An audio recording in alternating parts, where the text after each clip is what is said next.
সরকার তো বলছে শেখ হাসিনাকে বাংলাদেশে নিয়েই আসবে, তো সেটাই তো প্রশ্ন মানুষের মধ্যে, কবে আনবে? সেটা তো সরকার অলরেডি রেড নোটিশ জারি করার জন্য আওয়ামী লীগ সরকার রেড অ্যালার্ট জারি করেছিল তারেক রহমানের বিরুদ্ধে, বিএনপির ইন্টারপোলের রেড অ্যালার্ট, তাই তো? রেড অ্যালার্টটা হচ্ছে বা রেড নোটিশটা হচ্ছে তার বিরুদ্ধে এই দেশে, বাংলাদেশ বলেন, এই দেশে এই অভিযোগ আছে, এটি সংশ্লিষ্ট দেশকে জানানো বা ইন্টারপোলকে জানানো, আর কিছুই না। কিন্তু আগে অ্যারেস্ট করবে কার দায়িত্ব? ইন্টারপোল করবে না। ইন্টারপোল ধরেন এখন ভারতকে আছে, উনি ভারত সরকারকে জানাবেন উনি এখানে ওনার বিরুদ্ধে অভিযোগ আছে, গ্রেফতার কিন্তু ভারত সরকারের পুলিশকে, মানে গ্রেফতার না, ওই পুরো আবেদনটা বিবেচনা হচ্ছে ভারত সরকারের কাছে। আচ্ছা, যে দেশে যিনি থাকবেন সেই দেশের দায়িত্ব, সেই দেশের দায়িত্ব, সেই দেশের দায়িত্ব না, শুধু দায়িত্ব বললেও তো মনে হয় যে তাকে করতে হবে। সেই দেশে এখানে একটা জিনিস বলি, একটু ডিস্টার্ব করলাম। না না না, সেটা হচ্ছে এরকম, ওই যে আমাদের দেশে ওই যে সেভেন সিস্টার্স মানে কিছু এখানে ওই আসাম কেন্দ্রিক আলফা, আরে যে অনুপ চেটিয়া, হ্যাঁ অনুপ চেটিয়া, রাইট। তো ওরা তো নিয়ে যাওয়ার আগে একটা চুক্তি তো ভারতের সঙ্গে আমাদের হয়েছে, মানে প্রত্যর্পণ চুক্তি আছে না?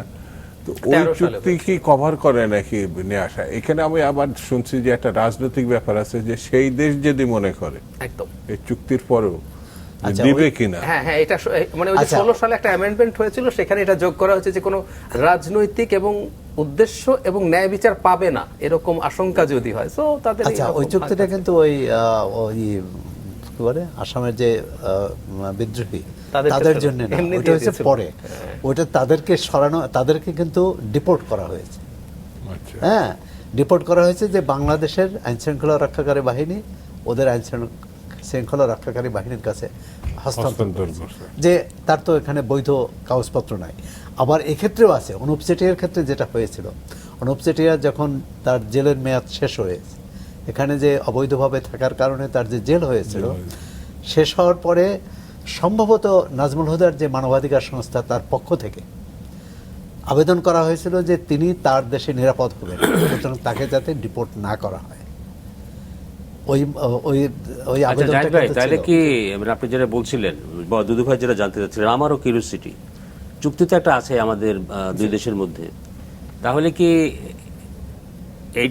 এইটি কি পুরোপুরি মানে ডিপেন্ড করছে ভারত সরকারের ইচ্ছার উপরে? একদম একদম একদম ইচ্ছার উপরে, এবং উনি ফেরত আসছেন না, এটা আমরা খুব বুঝতে পারছি।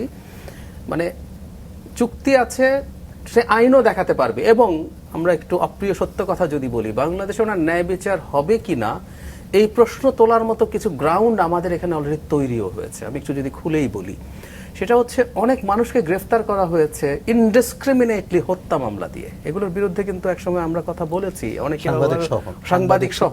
সো আপনার সামনে কিন্তু এই উদাহরণ আছে যে সাংবাদিক মানুষ, ওনার বিরুদ্ধে অনেক অভিযোগ আছে, আমরা এটাকে সাংবাদিকও সেই অর্থে মনে করি না, কিন্তু আপনি হত্যা মামলা দিচ্ছেন।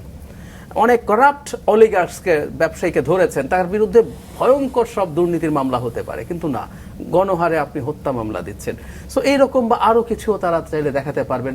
নট অনলি দ্যাট, আমি খোলাখুলি বলি, এই কথাগুলো বলে ফেলা ভালো, আওয়ামী লীগের লোকজনের পক্ষে যেসব লয়ার দাঁড়িয়েছে, যথেষ্ট অভিযোগ আছে, তাদেরকে হুমকি দেওয়া হচ্ছে, এমনকি ভিডিও দুই একটা পাওয়া যায়, সাংবাদিকের সাথে, মিডিয়ার সাথে কথা বলছেন একজন লয়ার, আওয়ামী লীগের কোনো নেতার পেছন থেকে এসে তাকে আঘাত করা হচ্ছে, এরকম ভিডিও কিন্তু আছে। সো আপনি সবকিছু যদি একত্র করেন, আমাদের এই অপরাধীদেরকে, অভিযুক্তদেরকে যখন কোর্টে নেওয়া হচ্ছে, ব্যক্তিগতভাবে শারীরিক হামলার শিকার হয়েছেন অনেকেই, সো সব কিছু আপনি যদি একত্র করেন, বাংলাদেশের তো পরিস্থিতি তো আসলে প্রবলেম্যাটিকও।